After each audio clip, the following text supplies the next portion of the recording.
بسم الله الرحمن الرحیم. به چیزی چسبیدن، قدرت پایداری.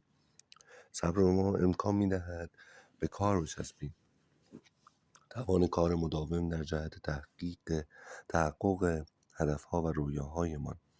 تحقیقات اخیر روی هوش عاطفی نشان داد این پایداری چندین امتیاز به امتیازات هوش عاطفی فرد اضافه می‌کند. میانگین باروری هوشی دانشجویان آسیایی در امریکا یکی دو نمره از دانشجویان سفید هند و اروپایی پایین‌تر است، ولی چون در نوجوانی پایداری آموخته‌اند، گروهی را تشکیل می‌دهند که از رفتارشان برمی‌آید بهره‌وری هوششان بسیار بالاتر از متوسط باشد و به طرز نامتجانسی در دانشگاه‌های معتبر و مشاغل مستلزم هوش بالا راه می‌یابد. اخیراً مصاحبه‌ای خواندم از بنیانگذار نشریه فست کمپانی، یکی از نادر نشریه‌های اینترنتی که همچنان در صدر جای دارد. او در فکر ایجاد نشریه‌ای بود که منعکس کننده افکار جدید عصر ما باشد و علیرغم موانع عظیمی که سر راهش قرار داشت، این فکر را پیگیری کرد. او بیش از مبالغ کارت‌های اعتباریش وام گرفت و در سراسر کشور به دنبال سرمایه‌گذار گشت. هیچکس قبول نکرد، ولی او مشتاقانه به ایده خود وفادار ماند و تسلیم نشد. دقیقاً در روزی که آخرین سکه‌اش را هم خرج کرده بود و دیگر انتخابی نداشت، ارتباطی برقرار کرد که منجر به تأسیس نشریه و نهایتاً فروش آن به یک گروه بزرگ از ناشرین به قیمت هنگفت شد. درباره کسانی که پیش از رسیدن به موفقیت‌های بزرگ علیرغم موانع پایداری کردن داستان زیاد است. مثلا والت دیزنی پیش از سرمایه‌گذاری برای دیزنیلند 302 بار با شکست مواجه شد. جورج لوکاس ناچار شد فیلم‌های جنگ ستارگان را با سرمایه شخصی بسازد چون هیچ کس به دیدگاه‌های او اعتقاد نداشت. زمانی که فیلم روی پرده آمد، او به کلی ورشکسته بود، اما سرانجام به طرز شگفت‌انگیزی ثروتمند شد. دقیقاً به خاطر اینکه نتوانسته بود حقوق انحصاری فیلم را به کسی بفروشد. معنی ادامه دادن با شکیبایی علیرغم موانع الزاماً این نیست که مانند آقای شرکت فست یا والت دیزنی یا جورج لوکاس پاداش‌های هنگفت نصیبمان شود، اما مسلماً شانس تحقق بخشیدن به رویاهامان را هرچه که باشند افزایش خواهد داد. دلیلی برای تنش وجود ندارد. قدرت و آرامش، صبوری، آرامش روح هم می‌دهد. با صبر، تجربیات درونی ما بیشتر مانند یک دریاچه آرام است تا یک رودخانه خروشان.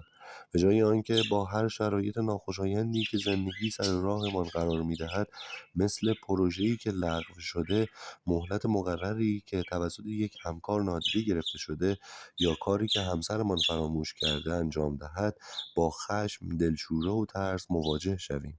صبر به ما امکان می‌دهد به آن شرایط از جهتی نگاه کنیم که ضامن حفظ خونسردیمان هم باشد. با چنین خویشتن‌داری به جای آنکه کسی باشیم که همه اطرافیانش را ناراحت می‌کند، به کسی تبدیل خواهیم شد که وقتی اوضاع به هم می‌ریزد همه برای تسلا و بیرون آمدن از نگرانی به او مراجعه می‌کنند. کشیش و نویسنده آنتونی دوملو چنین برخوردی را بسیار خوب تصویر کرده است. همه چیز خوب است، همه چیز خوب است، با آنکه وضع حسابی به هم ریخته است. همه چیز خوب است. بیرون از وجود ما هر اتفاقی هم که افتاده باشد با صبر میتوانیم دروناً آرام بگیریم. ما به ظرفیتمان در مواجهه با هر چیزی که اتفاق بیفتد اعتماد میکنیم و چون این اعتمادی آسودگی خاطر به همراه میآورد. علتش این است که صبر مترادف با خویشتن‌داری است. من عاشق این کلمه هستم. این کلمه به یادم میآورد که با صبر ما مسئول خودمان خواهیم بود. خواهیم توانست به جای آنکه دستخوش هیجان شویم، واکنشمان نسبت به آن شرایط را خود انتخاب کنیم. در این صورت صبر مانند تخته اصلی کف قایق عمل می کند. به ما امکان می دهد در بدترین طوفان‌ها در حال حرکت به سوی جهت مورد نظر ثباتمان را هم حفظ کنیم. اشکالی ندارد. قدرت پذیرش، صبر همچنین به ما امکان می‌دهد با سعه صدر با موانع راه کنار بیاییم و به چالش‌های زندگی با شهامت، قدرت و خوشبینی پاسخ دهیم. شکست شغلی، ناکامی در روابط عاشقانه، ناتوانی‌های خطیر، آشفتگی مالی فقط بخشی از آزمون‌هایی هستند که ممکن است در طول زندگی با آنها مواجه شویم. صبور بودن در این شرایط به معنای آن نیست که از توپ کج و کوله‌ای که به زمینمان پرتاب شده خوشمان بیاید، بلکه تشخیص می‌دهیم که این مشکلات وجود دارند و لذا با تلخی، کینه‌جویی و ناامیدی وضع را وخیم‌تر نمی‌کنیم. به جای ناله و شکایت آستین‌ها را بالا می‌زنیم و نبض کار را به دست می‌گیریم. صبر به شکل پذیرش همچنین به ما امکان می‌دهد با دیگران همدلی داشته باشیم، چرا که درک می‌کنیم همه ما انسان‌ها محدودیت‌هایی داریم. از نظر عاطفی به ما قابلیت ارتجاع می‌دهد که با مهربانی واکنش نشان دهیم و دلسوزی کنیم. وقتی با محبت به کارهای والد پیری رسیدگی می‌کنید که هرگز از شما تشکر نمی‌کند، وقتی با آرامش برای بار 47م برای یک بچه 2 ساله شیطان توضیح می‌دهید که چرا نباید از اساسی بالا برود، دارید از خودتان صبوری نشان می‌دهید و با شرایطی مدارا می‌کنید که خلاف میلتان است. می‌فهمید که این شرایط را انسان‌هایی ایجاد کرده‌اند که مثل خود شما نقص دارند و فقط می‌خواهند وضعشان بهتر شود. با پذیرش دیگران همانطور که هستند و پذیرش زندگی به همان صورتی که در لحظه جریان دارد، قدرت و زیبایی حقیقی خود را به عنوان یک انسان اثبات می‌کنید. وقتی همه چیز خوب است، پذیرفتن وضعیت آسان است، اما وقتی در شرایطی که دلخواهمان نیست صبور باشیم، حقیقتا مثل یک قهرمان می‌درخشیم. یک لحظه به زمانی که قدرت صبر را به کار گرفتید فکر کنید. شرایط از چه قرار بود؟ آیا در این یک شرایط حساس آرامشتان را حفظ کردید؟ با کسی که برایتان اهمیت داشت به جای آنکه از کوره در برود خوشرفتاری کردید؟ چه احساسی داشتید؟ چه چیز کمکتان کرد صبور باشید؟ نتیجه چه شد؟ حالا به زمانی فکر کنید که شخص دیگری با شما صبور بود. او با شما چه رفتاری کرد؟ شما چه احساسی کردید؟ در اثر کار او شما چه رفتاری کردین و چه چیز یاد گرفتین؟ علت این است که صبر آنچنان ارزشمند است که در تمام مذاهب الگوهایی برای پیروی از آن ارائه شده است. به بودایی‌ها آموزش می‌دهند که عمل کردن به صبر بودا یکی از راه‌های رسیدن به روشنبینی است. در کتاب قرآن آمده است که صبر یکی از 99 فضیلت الهی است. در تورات ایوب مظهر صبر است و مسیحی‌ها از زندگی و فداکاری عیسی مسیح الهام می‌گیرند. به خاطر همین ارزش صبر است که شک ندارم که حتما تاکنون حداقل یک نفر در زمانی خاص به شما گفته است باید صبر داشته باشید. شاید شما با خود یا فرزندانتان بگویید میدانم که باید صبر داشته باشم، ولی فایده ای هم داشت؟ احتمالا نه.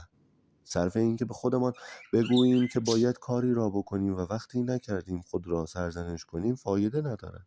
این کار فقط باعث شماتت و شرمندگی است. صبر و بی‌صبری هر دو عادت هستند. برای تغییر یک عادت باید انگیزه قوی داشته باشیم. این انگیزه زمانی ایجاد می شود که بدانیم خودمان را به پول فروخته ایم و با رفتار تغییر یافته چه پاداشی در انتظارمان است. به همین خاطر است که این کتاب با نگاهی به محبت‌های صبر آغاز می شود. سپس به ذهنیتی نیاز داریم که انجام این تغییر را در ما ترغیب کند. فصل مربوط به گرایش‌های صبر، چشم‌اندازهای ذهنی را که این عادت را در ما ترغیب می‌کند نشان می‌دهد و سرانجام نیاز به ابزار این تغییر داریم. ما نیاز داریم رفتارهای جدید را آزمایش کنیم و به تأثیر آن در زندگیمان توجه کنیم.